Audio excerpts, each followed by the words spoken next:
Amid a sea of seemingly endless looter shooters, Back 4 Blood bucks a lot of recent trends in favor of putting twists on something old-fashioned. After spending 25 hours with this 4-player cooperative first-person shooter, I came to love its glorious white-knuckled tone, clever card-based progression, and varied, fist-pump-worthy campaign. An awkward difficulty curve and a stale versus mode prevent Back 4 Blood from moving into a full-blown sprint, but it still provides an exciting mix of new and old ideas alike as you mow down shambling legions of the undead.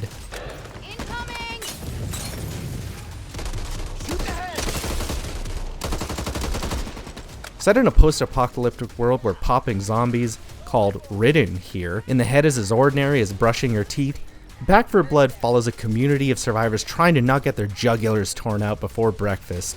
Despite dire circumstances, it's actually a pretty lighthearted romp, with 7 playable characters called cleaners frequently cracking jokes amid impending doom. Hey, it could be worse. Could be some creepy old mansion. My favorite is Carly, a punk rocker who's prone to blaming teammates for standing in the way of her bullets should friendly fire ensue.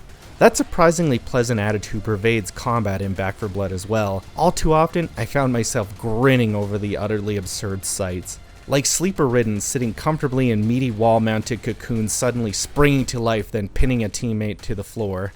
Or hucking frag grenades into a crowd of living dead only to have the ensuing sinew showers drench my friends. Disgusting! And while all that viscera sometimes makes identifying your enemies annoyingly unclear, the gunplay itself has quite a satisfying kick. The M249 light machine gun packs enough of a wallop at high firing rates that I carried one around whenever possible, particularly if I found any damage-enhancing attachments laying around. Whether you're into high-powered magnums or lightning-fast assault rifles, every weapon feels excellent in Back 4 Blood, even if it's just a bat with a nail or two pounded through it.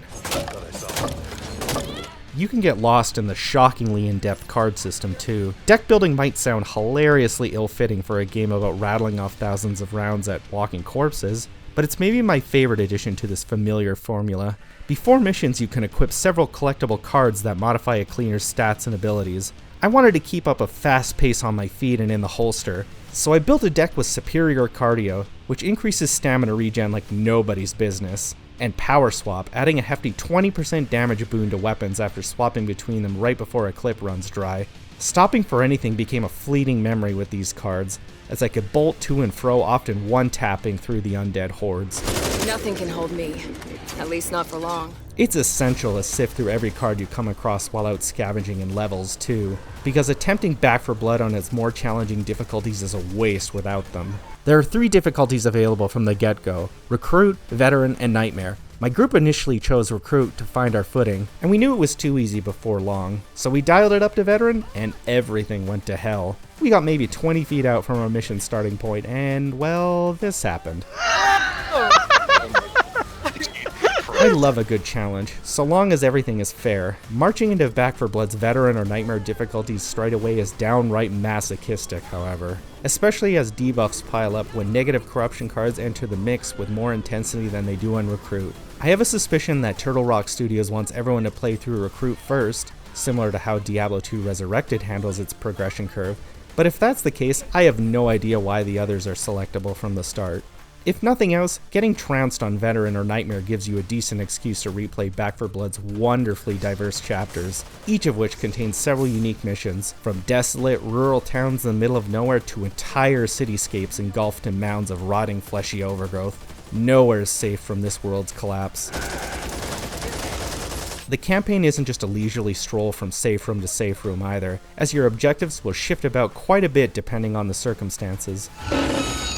Not all of Back 4 Blood's attempts at breaking the mold work out though. As is the case with its 4v4, who can outlive the other swarm mode? Sure, having a team of survivors take on a team of Ridden as a battle royale-like circle shrinks the arena sounds cool, but in practice, it's pretty easy to cheese when you're the Ridden. Whenever my friends and I use 2 Hawkers and a pair of Tall Boys, we decimate the team of survivors. That sort of massive imbalance makes Swarm uninteresting at best and frustrating at worst. You having fun yet? I can keep this up all day.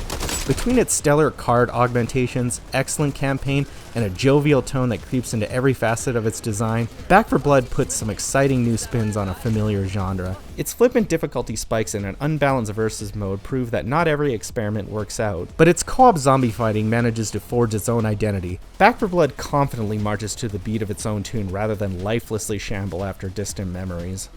For more on Back 4 Blood, check out our full written review on IGN.com, or for more co-op shooters, our reviews of Aliens Fireteam Elite or World War Z's Aftermath expansion. And for everything else, stick with IGN.